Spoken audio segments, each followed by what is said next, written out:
जय श्रीदेव, जय माता दी, जय माँ उल्का। और सभी जो मेरे बड़े लोग हैं उनको मेरा प्रणाम, छोटों को मेरा आशीर्वाद, जो मेरे संग से उनको भी नमस्कार। और मैंने पिछली वीडियो में आपको बताई झुरमल देव की कहानी। अब जो झुरमल देवता कैसे उनको पापड़ा कोट से जो पापड़ा पंडित था, पापड़ा पंडित था, जो कैसे गांव वालों ने उनको दंडित किया, कैसे उनको उनकी प्रताड़ना की, कैसे उनके ऊपर क्या-क्या मतलब दोष लगाए गए। तो फिर गाँव वाले जो झुरमल में ये तक कहा गया कि तेरा तो कोई बाप है ही नहीं, तो बिना बाप का है। तो इस प्रकार जब झुरमल घर आए तो इटला से कहने लगे, मेरे पिताजी कौन हैं और कहाँ हैं? तो फिर इटला बोलने लगी, इतने सालों में तुम्हें अपने पिताजी की याद कैसे आ गई? तो इसी प्रकार झुरमल बहुत ही हठ में आ गया। मेरे पिताजी का नाम कहते हैं बालहट। बालहट बहुत ही खतरनाक होती है। जब अगर बालक हठ में आता है तो फिर इटला बेबस होती है, तो बोलते लगी है, तेरे पिताजी मटकोट के राजा हैं, तो वो हम मटकोट चलेंगे। तो वो पापड़ा कोट से मटकोट की ओर जाने लगते हैं। तो पंडित रोने लगता है, उनके पीछे पीछे भागने लगता है। मेरी कोई औलाद नहीं थी, फिर मैंने भी बताया पिछली वीडियो में, अभी भी बता रहा हूँ। तो इसी प्रकार जब इटला और जब जाने लगते हैं तो झुरमुल देवता और इटला जब जाने लगते हैं तो उसी समय जाते जाते जाते एक दिन दो दिन बीतते बीतते तो मटकोट पहुंचते हैं। तो वो तो इटला कहती है, वो देख तेरे पिताजी बैठे हैं राज सिंहासन पर। तो उसके जब राज सिंहासन बैठे तो उसके आगे पीछे मंत्री बैठे थे। तो वो कहती है, वो तेरे पिताजी। जब झुरमुल देवता जाते हैं वहाँ तो प्रणाम करने, तो कालसीन देव को जब प्रणाम करने जाते हैं तो कालसीन देवता उनकी प्रणाम स्वीकार नहीं करते हैं, दंडवत प्रणाम करते नहीं। तो पहले इस ओर घूमते हैं तो कालसीन देव दूसरे जो राजा उस ओर घूम जाते हैं, इस ओर घूमते हैं। तो चारों तरफ जब घूमने के बाद वो झुरमुल से बोलते हैं, मैं 7 साल की इटला से जब मैंने शादी करी थी तो मैं उसको वहीं छोड़ के जब यहाँ आ गया था, तो तू मेरा लड़का कैसे हो गया? तू मेरा बच्चा तो हो ही नहीं सकता है। तो पिताजी कहने लगते तो वो कहता है, नहीं मैं आप ही का बेटा हूँ। तो उसी प्रकार जब वो कहता अगर तू मेरा ही लड़का है तो तू जो गागर जंगल है तो वहां जाके शेर को साथ खिलाएगा, तब मैं तेरी प्रणाम स्वीकार करूंगा, नहीं तो मैं तेरी प्रणाम स्वीकार नहीं कर सकता हूँ। तो जब वो झुरमुल देव घर आते हैं तो बोलते हैं अपनी माता से, इटला से, कि माता जो मेरे जो पिताजी हैं उन्होंने ये शर्त रखी है कि तू गागर जंगल जब जाएगा तो वहां से उस शेर को साथ के लाएगा, तो तब मैं तेरी प्रणाम स्वीकार करूंगा, तब तक मैं तेरी प्रणाम स्वीकार नहीं करूंगा। तो अब बालक देखो, झुरमुल के मैंने बोला था ना, झुरमुल के क्या क्या कष्ट थे, क्या क्या कष्ट होंगे आगे को, तो देखो झुरमुल के कष्ट बढ़ने लगे। तो होता ही है, जब माँ ने जब ये शब्द सुना कि एक नन्हा सा बालक गागर जो शेर उस दिनों उस जंगल में जो शेर था, बहुत ही उसने उस राज्य में हाहाकार मचाया था। उस शेर को मारने के लिए कितने सैनिक, फिर भी वो शेर नहीं मरा।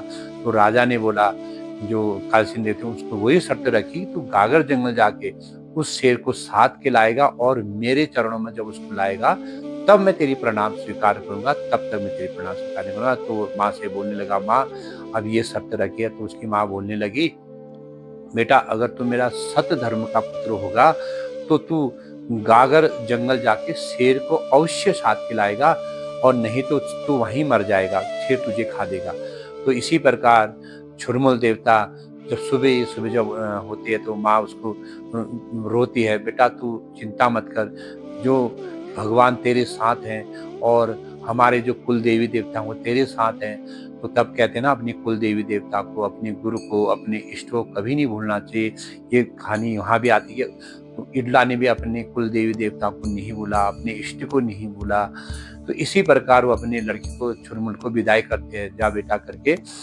तो जब वो गागर जंगल जाते हैं झुरमुल देवता, तो वहां जब ढूंढने लगते हैं शेर को तो वहां शेर मिलता नहीं है। तो 1 दिन बीतता है, 2 दिन बीतता है, 3 दिन बीतता है, जब 7 दिन जब बीत जाते हैं, तो छुरमुल को एक पेड़ के नीचे नींद आने लगती है। वो नींद सो जाता है, उसको शेर को ढूँढ-ढूँढ के ना परेशान हो जाता है कि अब कहाँ शेर मिलेगा, अब कहाँ शेर मिलेगा करके।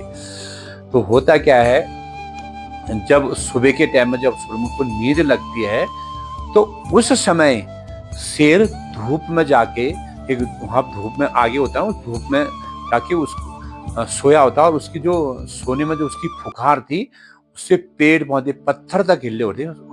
तो झुरमुल होते ये पत्थर पहाड़ कैसे हिल रहे हैं और पेड़ कैसे हिलने लगे। जब वो जाके देखता है तो वहाँ पर शेर सोया होता है। तो उस शेर के जो सोने से जो आवाज़ आ रही थी, जो उसकी जो गुर्राहट थी, उससे पेड़, पौधे, पत्थर तक हिल रहे थे। तो इस पर छुरमुल कहता कि अब तो शेर तो सोया है, मैं इसमें कैसे इसको मैं पकड़ूँ, कैसे मैं इसको साधूँ? अब वो चिंतित होने लगता है, वो परेशान होने लगता है, हे भगवान अब मैं कैसे इस शेर को साधूँ? तो उसी समय वो अपनी माँ का ध्यान करता है, स्मरण करता है, अपनी माँ का वो स्मरण करता है, तो उसी समय उसके शरीर में एक शक्ति का जो संचार है वो पैदा होने लगता है। तो उसमें इतना बल आ गया कि वो सोचता है कि अब मैं शेर को पकड़ ही लूँगा। तो जब शेर उठता है, तो उसके हाथ में, छुरमुल के हाथ में एक चाबुक होती है। तो उस चाबुक से वो शेर के नाक में मारता है। तो जैसे ही वो नाक में मारता है शेर के, तो शेर को भी क्या था, उन दोनों में फिर लड़ाई होने लगती है, गुत्तम गुत्ता गुत्तम।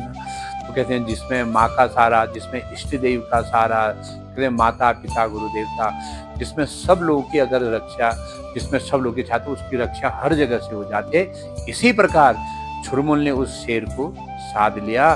तो जब छुरमुल ने उस शेर को साधा, तो उसकी पीठ में बैठ के वो मथकोट की ओर जाने लगा। जब वो गया, मथकोट में गया, तो अपने पिताजी कासिम से बोलता, पिताजी देखो मैं इस शेर को साध के ला गया, अब तो तुम मेरी प्रणाम स्वीकार करो।